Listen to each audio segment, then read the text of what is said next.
Grieve साध साध सब नेक हैं, आप अपनी ठोरे।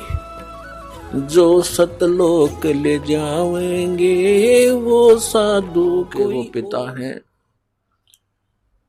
वो सत्य पुरुष हैं। वो कहाँ रहते हैं?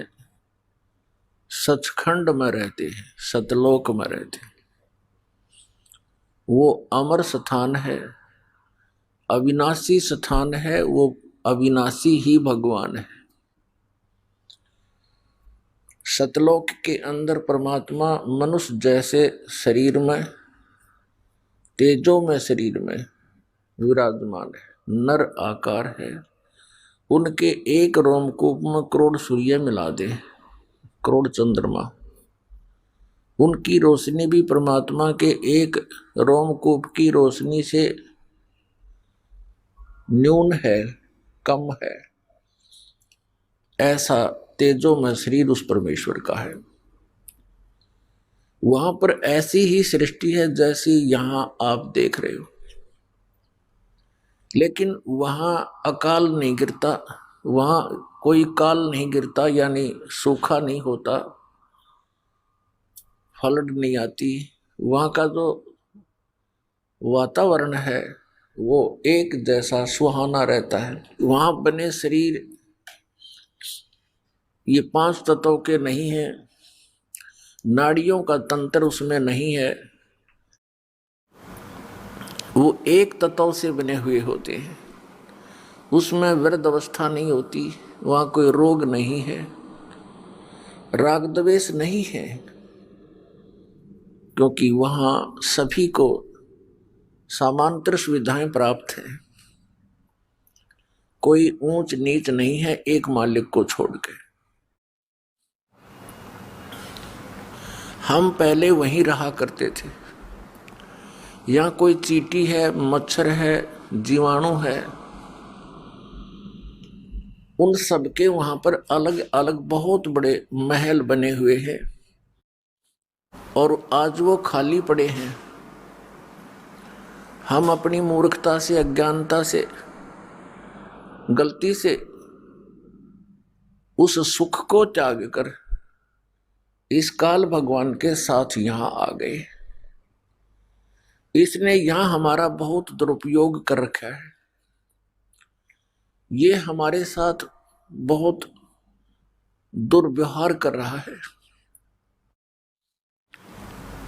आप देख रहे हो, किसी को कुत्ता बना दिया, किसी को गधा बना दिया, कोई सूअर बनकर मल खा रहा है।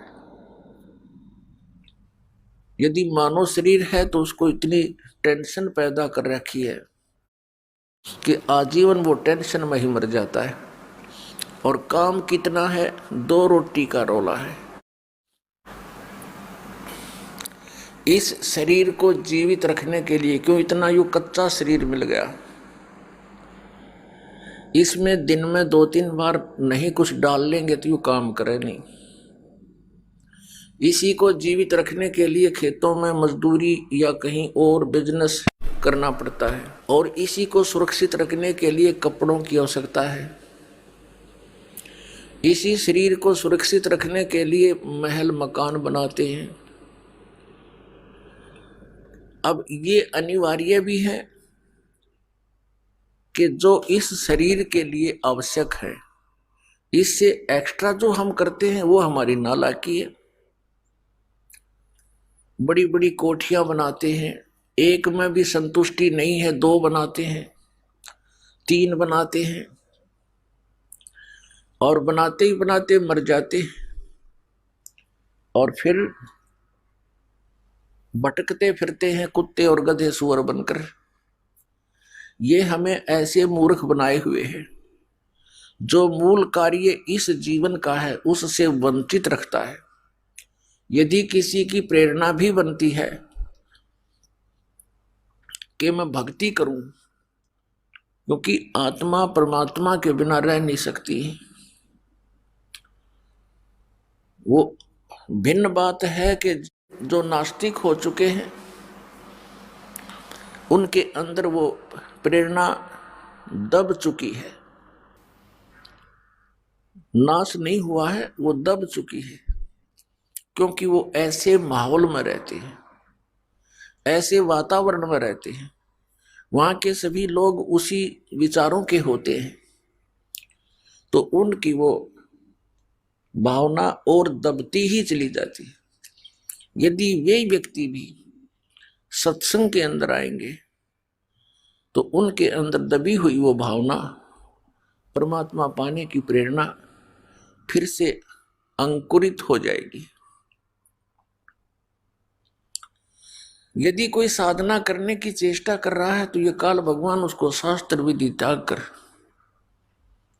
मनमाने आचरण पर दृढ़ किए हुए है, और इतना दृढ़ कर दिया कि अब यदि सच्चाई बताने की चेष्टा की जाती है तो हाहाकार मच जाता है।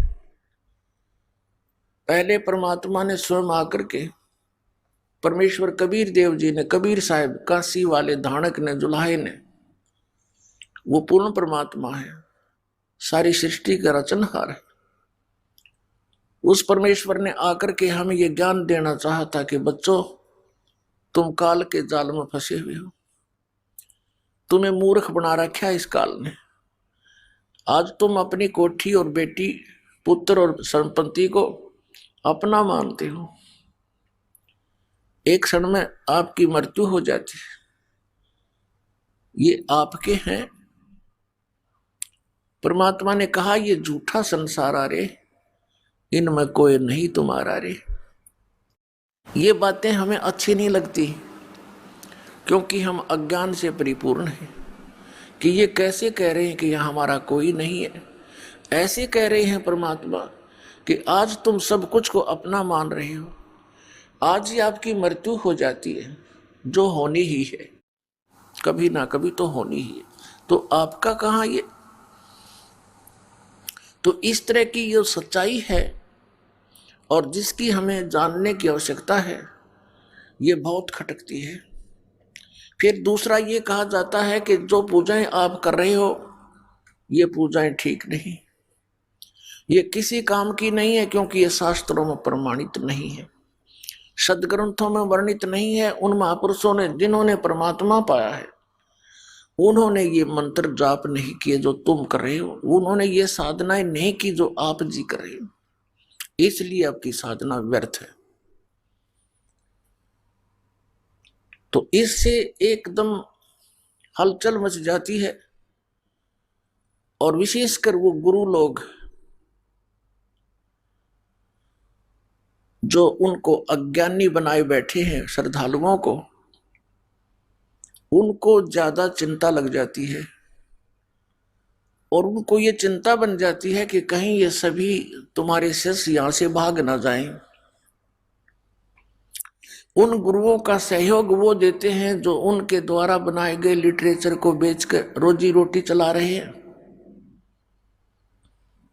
या उनसे प्राप्त दान का दुरुपयोग करके मौज मस्ती मार रहे हैं। वो फिर उन भोली आत्माओं को, उस गुरु के शिष्यों को भ्रमित करते हैं, जैसे पहले भ्रमित करके कबीर परमेश्वर के पीछे लगा दिए, अपने ही बच्चे अपने ही पिता के साथ विरोधी बनकर खड़े हो गए।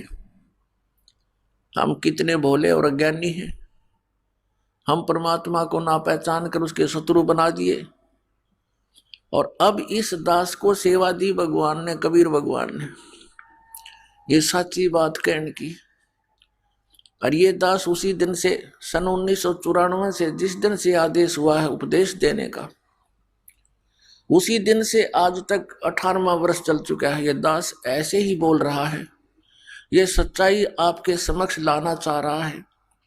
इसी के कारण ये क्रोथा कांड कराया इन अज्ञानी दुष्ट लोगों ने, राजा और प्रजा को भ्रमित करके बेहुदी अफवाहें फैलाकर। लेकिन हमारे साथ परमात्मा है, उन्हीं का आदेश है कि उसके बच्चों तक ये दास ये तत्व ज्ञान पहुंचाए, जिसके आगे इस काल ने ये नकली गुरु बाड़ बना रखे, ये धक बाधक खड़े कर रखे। अब ये तूफान है, तत्व ज्ञान ये तोब का गोला है, इसके सामने ये अज्ञानी अब रुक नहीं पाएंगे। और ज्ञान सब ज्ञानड़ी, कबीर ज्ञान सो ज्ञान, जैसे गोला तोब का अब करता चले मैदान।